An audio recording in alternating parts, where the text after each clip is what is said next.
Hello, folks, and welcome back to the podcast. I'm your host, Joe, True and Love. Much to discuss today on the podcast today, guys, as we go over the finals of both the men's and the women's. March Madness has come, and it is gone. For both sides, we have crowned the winner for the men and the women. And I'm sure both were met with many excitement and many disappointment. But not just college, we'll talk about NBA because Sunday is the final day of the NBA regular season, and as seedings and stocks are being piled up and being finalized, we got to speculate and we got to talk, and might as well do some preview as we get towards the play-in next week and then playoffs. We are right near. It's not looking good for Rashid Rice, as we'll talk about.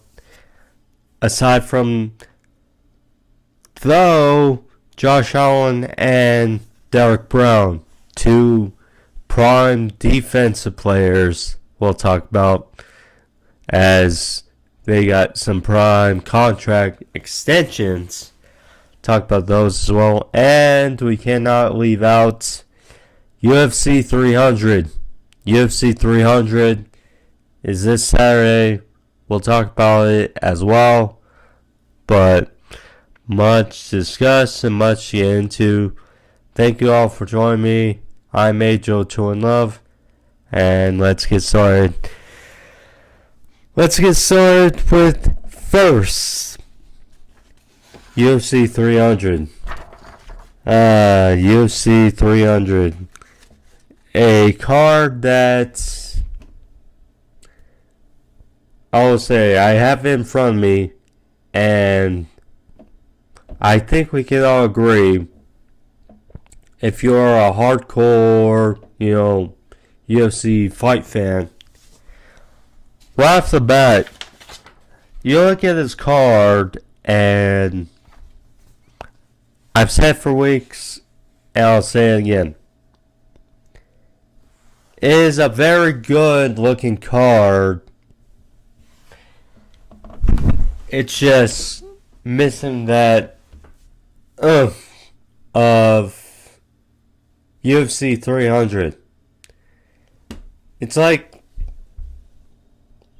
we can definitely say that looking back at it, UFC 100 wasn't necessarily a great card, but it had the star power. It's like, GSP, Brock Lesnar, so on and so forth. UFC 200, it did look like it was a very good card and had star power again, for a bit. It was supposed to be John Jones, DC, in the main event. Then John Jones, test positive, changes. Brock Lesnar saw on the card in a admin fight versus Mark Hunt. But, DC fighting Anderson Silva, and Anderson Silva that out of his prime, or towards out of his prime. And then Miesha Tate, Amanda Nunes, a fight that was not being built as, I'm sure they would have done a better job as promoting it as the main event, but seemingly it was being built as the third best fight on the card, and all of a sudden it's thrust into the main event. Credit that the women were in the main event, but get the point. Now we're in the 300, which, again, looks to be a very good card. Main card, prelims included, but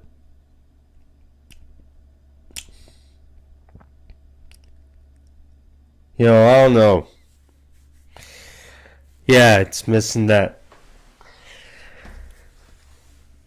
See, because you look at some of the cards like built, such as whether it's UFC 189, UFC 202, UFC 205. I mean, you have numerous cards that are built as, main card and UFC 211. I thought that was a very put together card. Main card prelim, but either way, you get the point. Nonetheless, it's a very good card, and I get prelims, or I should say injuries, whatever have you, and negotiations. I'm sure Dana White probably had in his mind, if Jones was healthy, if Conor was able to be back, or not filming, maybe an idea, either way. This is a very good card, and let's go over, give our thoughts on some of the very good fights going on. Going back to the early prelims as interesting. So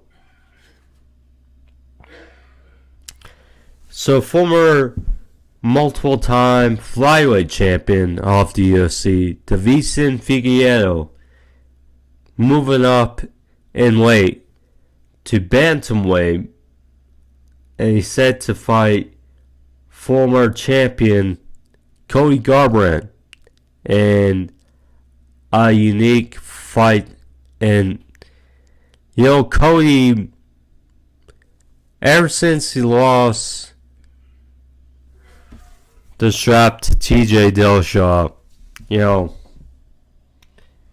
he's been certainly up, and he's certainly been down. Mostly more down, but still a very exciting fighter to watch. And, against Figueiredo, it's certainly going to be an interesting task against a guy who likes nothing more than to take your head off. So, and Figueiredo calling this is weight. Yeah, he's the favorite. So, interesting telling for two former champions of respective weight classes. And then we got a bout of two very skillful, just guys who felt like been in it for ever, at least a long ass time. Jim Miller versus Bobby Green. Talk about a unique bout, I would say, putting forward. Bobby Green, he's tough. He's got a, like a savage dog, or savage, dog quality in him. A guy that just like doesn't care. And Jim Miller, been around a long time. Only guy I've seen pretty much do it as long. Don Cerrone. And, it's just, geez, Cowboys are yeah. But this fight's going to be fun to see two warriors who have had some thrillful performances in the past. See who gets it done here.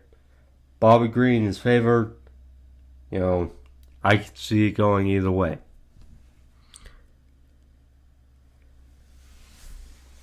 The unique bouts at featherweight, as we got Renato Moicano versus Jalen Turner, two ranked opponents in the UFC. It's going to be fun. I don't know. See how it goes, but certainly enjoy for Moicano. Obviously, I've seen Moicano fight much more, but either way, it's gonna be unique. Or it's actually in the light. There we go. Yeah, because where I printed this kind of cut off, but either way, you get the point.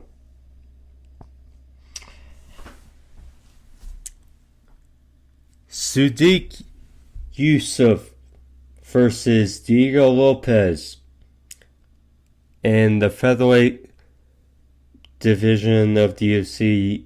Diego, he's been a character and a very tough, skillful guy in his first few appearances in the UFC. Certainly won a lot of people over in his first fight, and he keeps heading back, and has drawn a unique task against number 13. Yusuff, if he can get it done, he certainly provides more warfare to his name. So we'll see. And Lopez is favored. He's got to get a better, I'd say, haircut, but either way, good for him. Although technically we're fairly similar, so I don't know if I might take that back.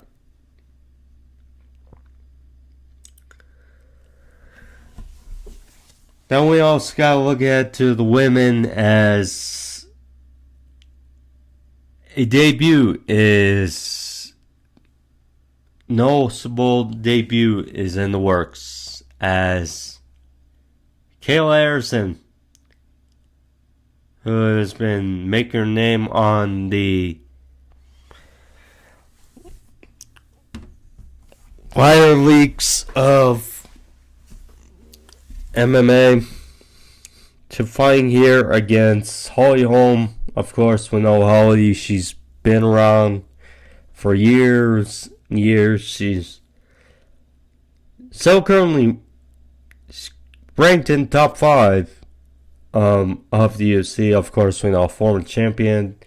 She had her moment in the sun against Ronda Rousey. She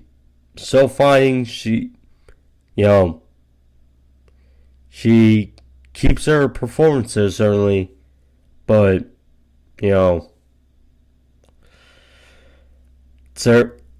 it's definitely an up in competition for Kayla, and see how she does.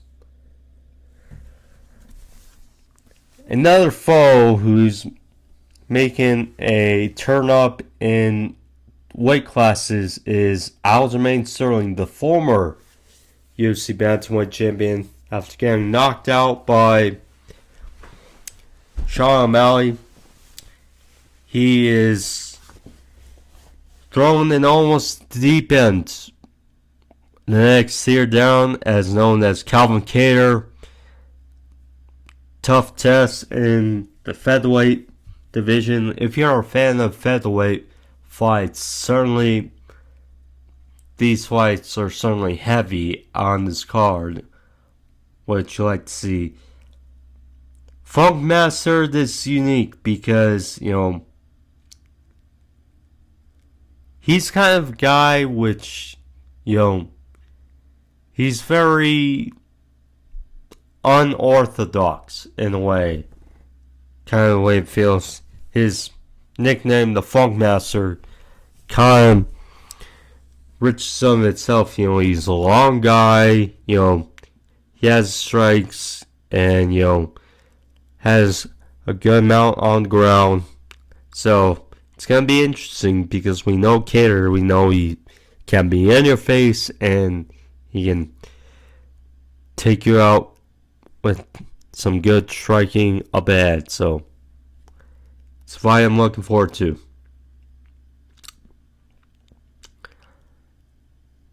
You can easily look at this fight and a couple of fights on the main card and you're like, well, a number of these fights, could argue it's like why they're on the prelims. But this fight, either way, I'm not going to complain to see it. Yuri Prochazka, former champion of the light heavyweight division, facing Alexander Rakic, who we know, of course, famously had that big head kick knockout over Jimmy Manuwa. Jimmy basically retired after that. He wasn't the same. Rakic is favored. Rakic unfortunately had that leg injury against Jan Blachowicz. Certainly going to be an interesting task because many people, and I'm sure Yuri's respectful, but many people feel that Yuri was wronged in that finish against Alex Pereira, and I'm sure he's going to want to come out with a strong statement and look out to basically look for a rematch and look to reclaim his title once again. It's so crazy because Prochazka doesn't have a lot of experience still in the UFC. And in a way, it's still kind of filling out process, I guess, of fans and such. But yeah, against Rakic, tough task. Number 2 versus number 5 in light heavyweight division. Next, we move to the main card. The topic of controversy. Bo Nickal versus Cody Brundage. Now,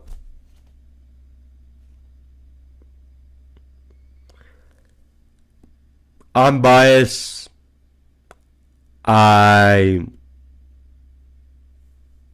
love New Mexico. I'm based. It's my home. And, I'd be lying if I said I wasn't thrilled that Dana White and the UFC love a guy that's, in a way, came from New Mexico. Now, Nickal has had some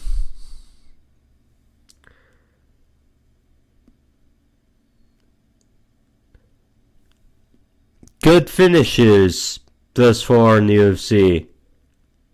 However, the caliber of opponents and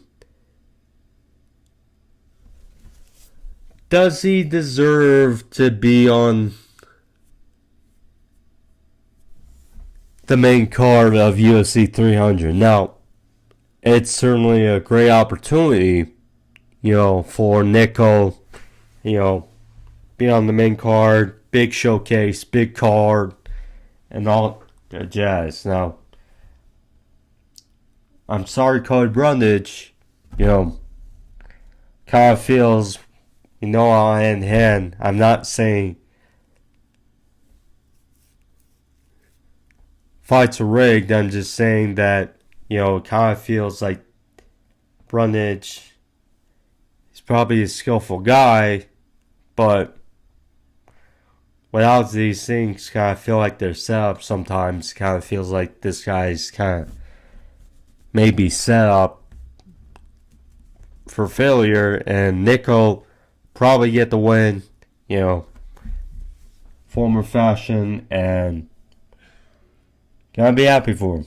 But as far as being on the UFC 300 main card, can tell people are not happy.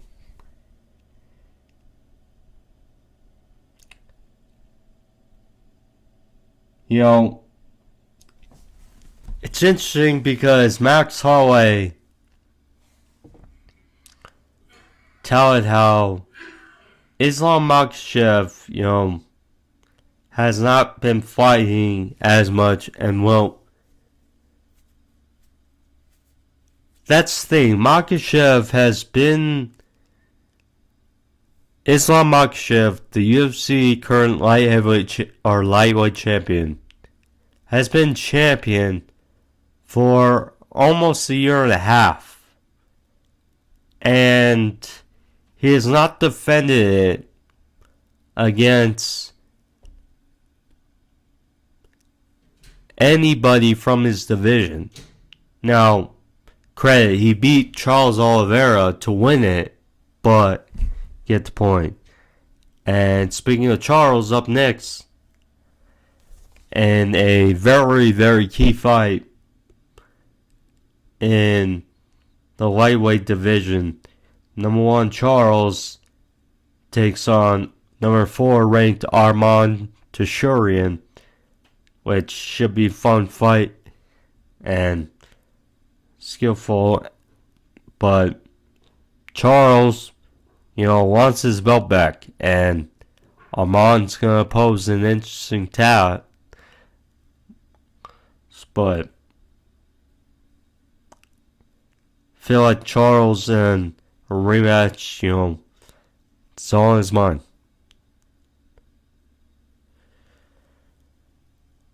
And then the guy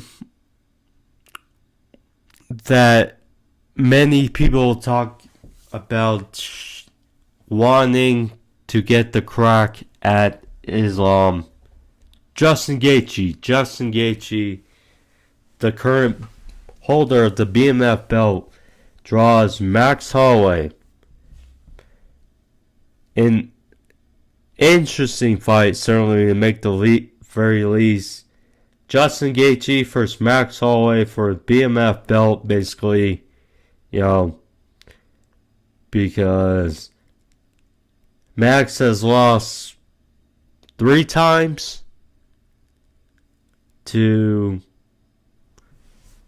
Volkanovski, but now with the new head of the table at 145, pose unique opportunity for Max Holloway. But either way, this is going to be a fun fight.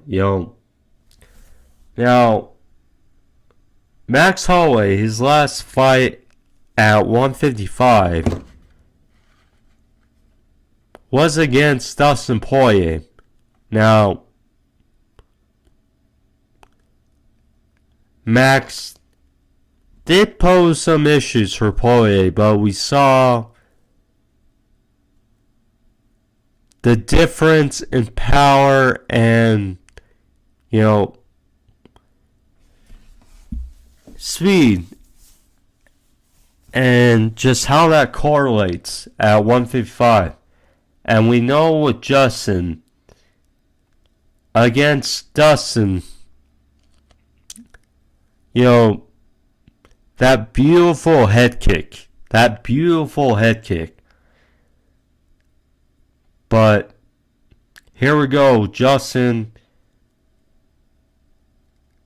gonna fight Max, and Max is gonna fight the guy that not only scarred him with that towel incident, but also beat the guy that he was not able to beat.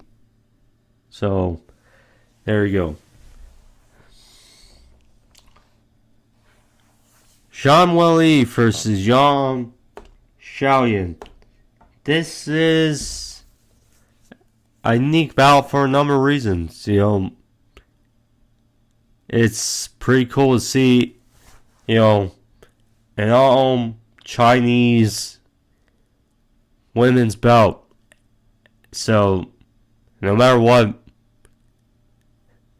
it's going to say with Chinese champion. That's a fun element to this fight. But Yan Zhang has done the work and rose up to the number one contendership in the women's strawweight division. And Zhang Weili, we know she's tough, she's skillful. Her battles with Joanna are always going to be remembered. Always going to be remembered. And it's going to be fun to see. But yeah, can't wait to see how the fight unfolds. Then we go to main events. We got, for the UFC lightweight title, we got Alex Pereira defending now against former champion Jamal Hill. It's good now for the title to have consistency after, Prochazka had that injury. And then now, or Jamal Hill had his injury, but now with Pereira, getting that finish versus Yuri, now he draws former champion. See how he reacts now. Jamal Hill, pretty good, done his work. We know we finished Glover, did his job to win the title. It's just some consistency with the title. Now we'll see. Pereira, we know he's a tank with his power. And now it's certainly different from 185. Hand in hand, yes, you should be more powerful, but at the same time you're facing guys that are bigger. So it's that interesting conundrum. But against Jan, got the win. Got against Yuri, got the win. So yeah, it's going to be unique for Jamal Hill, but I don't see Jamal Hill winning against, unless it's a close one. But I'm going to go with Pereira to get the win, get the finish, and yeah, get it done. But yeah, that's UFC 300 for you folks. There you go. Very good card, but like I mentioned, March Madness is now, like I said, in the books. It's always a great ride, but unfortunately it sucks how it ends. And first of all, pretty cool in the sense that after this tournament, besides, for the most part, was not too kindly for the SEC. Was good to see that, South Carolina, for the women, the Gamecocks got done. Now, we saw similarities between the men's game and the women's game. The cool stories. First of all, Caitlin Clark, she's put up a very, very newsworthy, certainly these last 2 seasons, for, breaking records of the most points scored, etc., for her own right. And, let's be honest. We can be honest that, people don't pay attention as much to the WNBA than the NBA. But Kim Clark and what's your story in, broad eyes certainly towards, women's college basketball, and certainly with the job she's done the last few years. And, hopefully for her, even though she did get revenge against LSU, but she cannot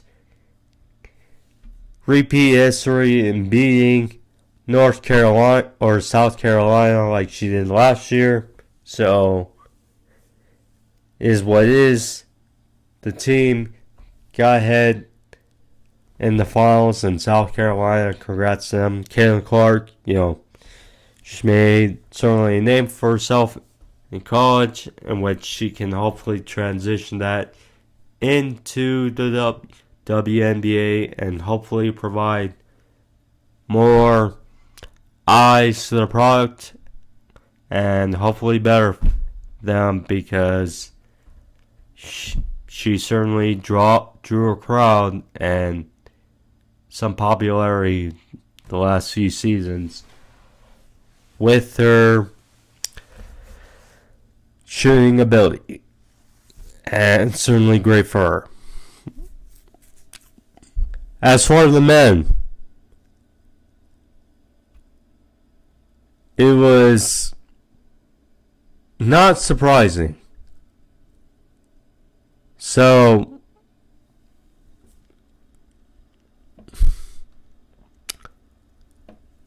I don't think the committee could have asked for it better when they were drawing things up back weeks ago, trying to decide the matchups and the seeds and all that jazz, see who was in, who was out.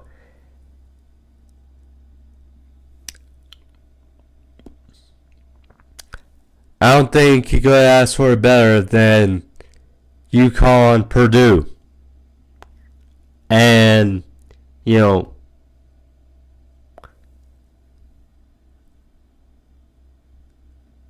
Purdue certainly put in their work. They certainly did their job and had some adversity, and certainly against Tennessee. Tennessee gave them all they could handle, but Purdue certainly pulled away and got the job done. And, Edie breaking the record for most points for Purdue in the regular season.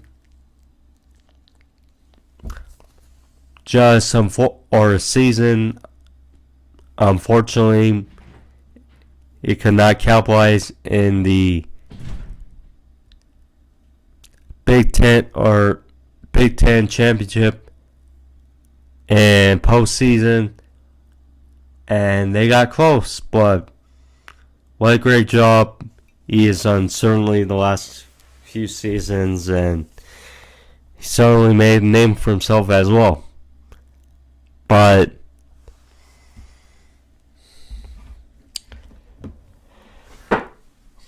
it certainly felt like with this game that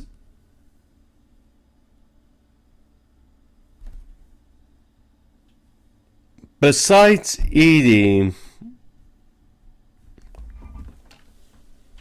someone was going to have to at least show up. Or someone else.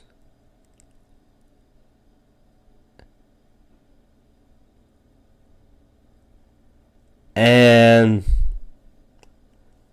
for a while, he looked like he was just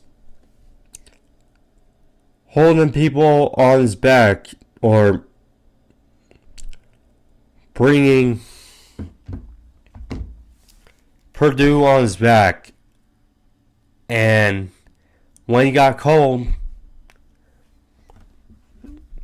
the team just didn't feel the same. You know, once you saw he got tired, it was like, okay, this is not looking well. Not looking well for Purdue. And, you know, UConn,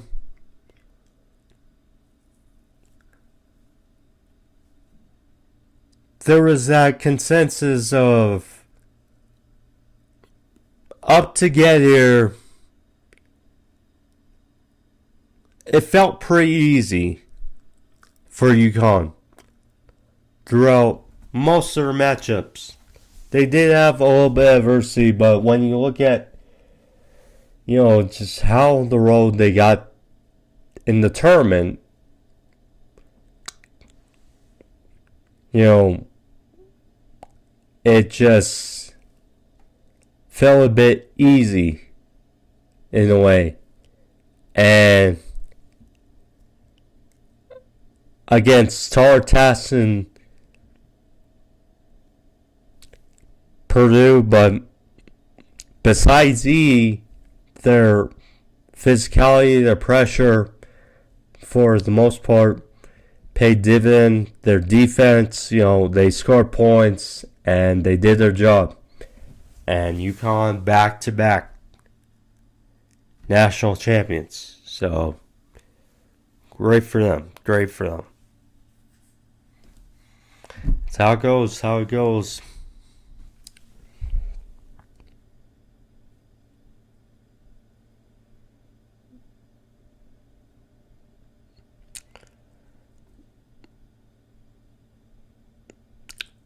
So,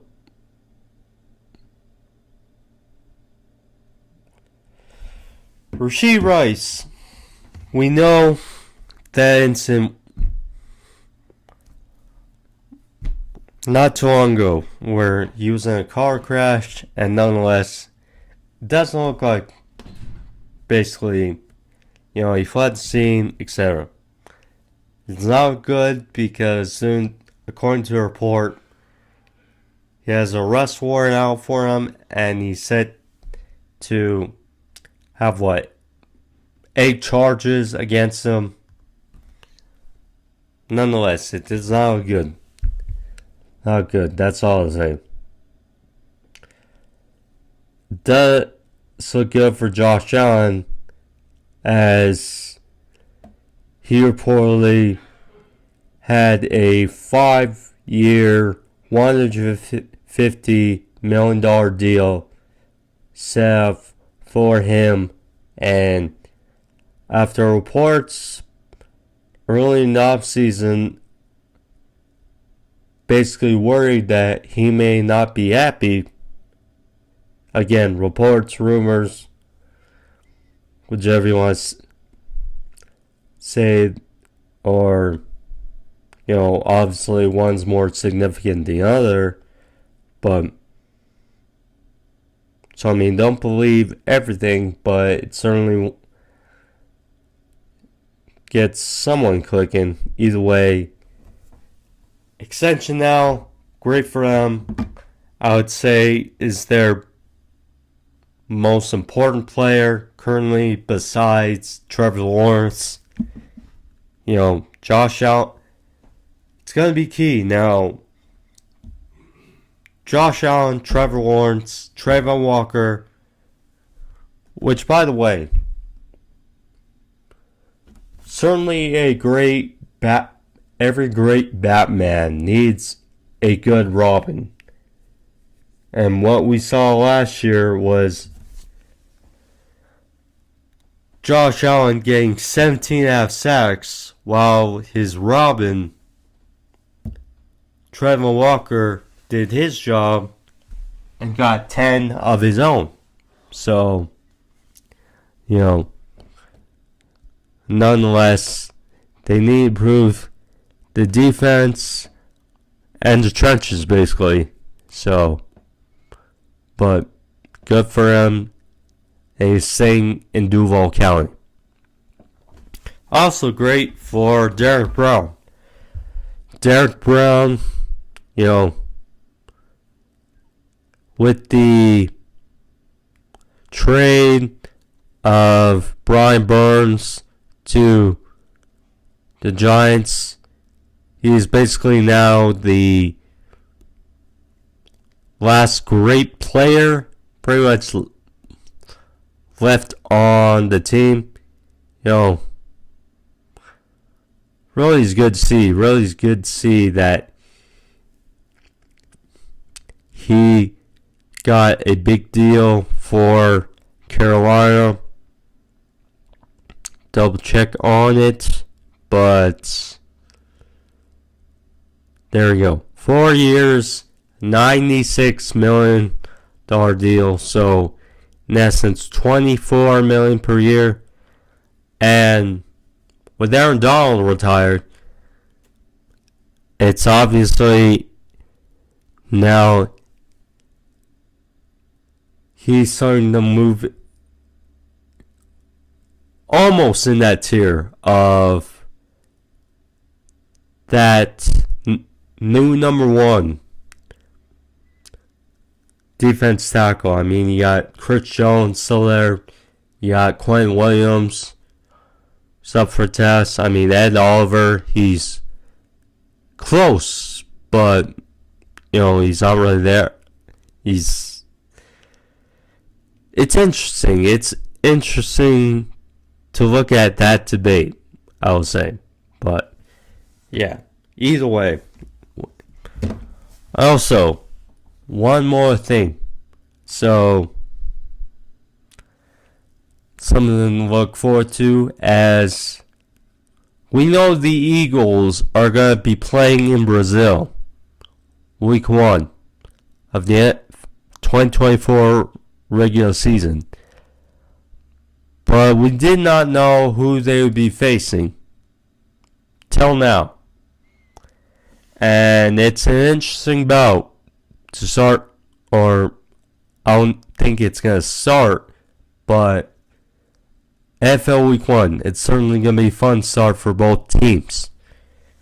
As we got the Eagles and we got the Packers playing each other in Week 1 in Brazil. 2024 regular season. It's going to be a joy, as two teams who had basically different endings to how they finish in a way last season, or crossroads in a way, because the Eagles, had that great, tremendous start, 10-1,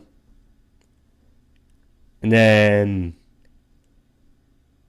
went downhill very, very fast.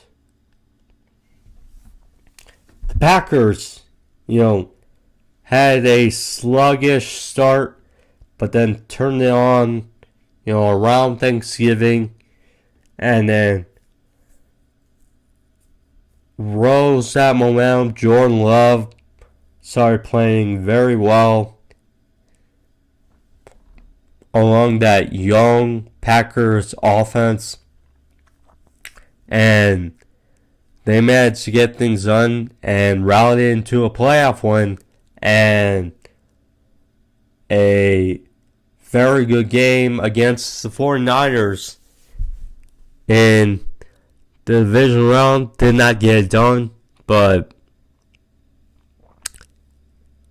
it's certainly going to be interesting to see how both teams do. Now we still got a number of months in between, and the draft off season still to unfold between now and then, but it's a fun looking matchup for week 1. But that is what I have on the table for today, guys. Hope you guys enjoyed it, though. If you did, be sure to like, leave a thumbs up, as well as subscribe. If you haven't already, please do. Next week, start of the NHL playoffs. Whoa. Let's talk about the NBA playoffs and standings. Whoa. Ha. I'm not gonna leave it off. Ha. But let's go. So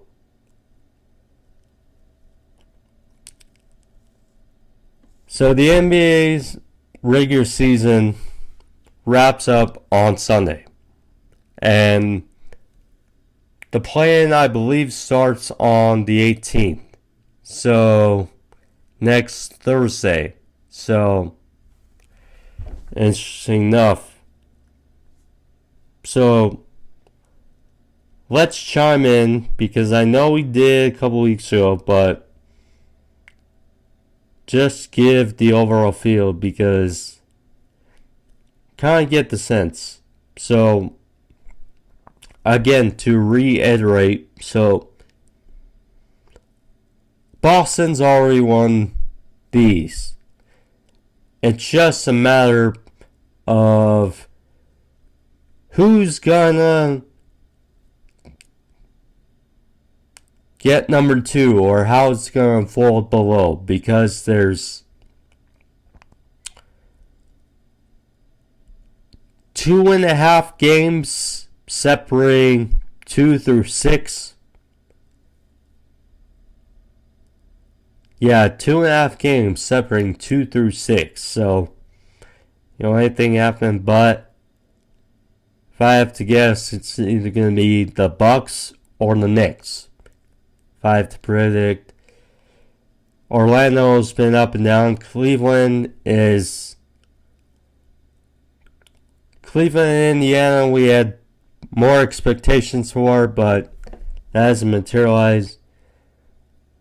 Credit with Embiid back, the Sixers have looked better, but are still in a pickle with their position, so who knows?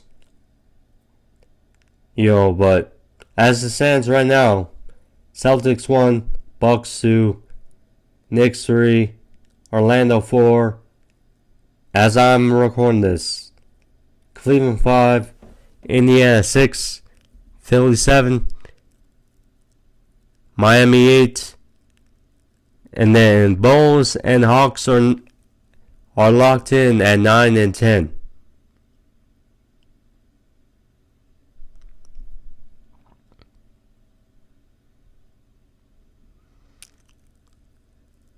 So now let's look towards the West, and obviously the big task is how the top 3 unfolds, but which gave my dilemma on, but let's go over. So T-Wolves 1, Nuggets 2 currently, Thunder 3, Clippers 4, Mavs 5, Pelicans 6, Suns 7, Kings 8, Lakers 9, and Warriors 10. Although credit, the Warriors don't look like the number 10 team. Is weird. I mean, obviously they're not who they were in years past, but they've certainly are looking better. I will say that. But we'll see.